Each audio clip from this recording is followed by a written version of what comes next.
Hi friends, welcome to our channel random Baaz. Tollywood latest sensation Prashanth Varma దర్శకత్వంలో వచ్చిన తాజా చిత్రం హనుమాన్.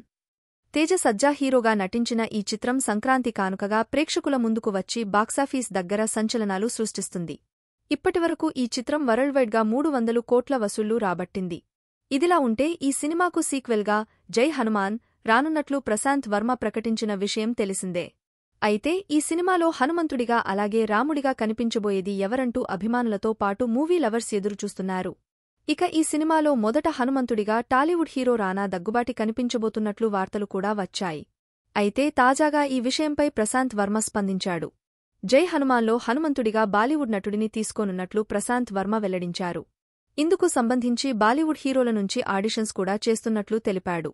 త్వరలోనే హనుమంతుడిగా కనిపించబోయేది ఎవరో ప్రకటించనున్నట్లు తెలిపాడు.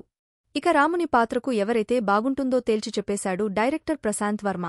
నా విజన్కి నేను రాముని పాత్రకి మహేష్ బాబుగారు అయితే చాలా బాగా ఉంటుంది అనుకుంటున్నాను. ఆయన సెట్ అవుతారు. నేను అయితే మహేష్ బాబుగారిని కలిసి ఒకసారి దీని గురించి మాట్లాడుతాను. కానీ చూడాలి ఏమి జరుగుతుందో. రాముడిలా మహేష్ బాబుగారు ఎలా ఉంటారో గ్రాఫిక్స్ కూడా చేసి చూసుకున్నాం అని ప్రశాంత్ వర్మ వెల్లడించారు. ఇక జై హనుమాన్కు సంబంధించి ఇప్పటికే స్క్రిప్ట్ కూడా సిద్ధమైపోయిందని ప్రశాంత్ వర్మ వెల్లడించాడు.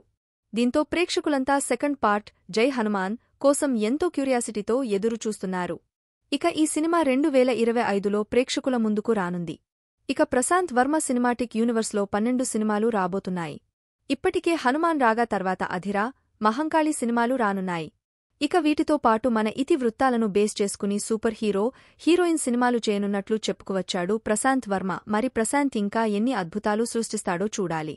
ఇలాంటి మరిన్ని లేటెస్ట్ మూవీ అప్డేట్స్ కోసం మా ఛానల్ని సబ్స్క్రైబ్ చేసుకోండి.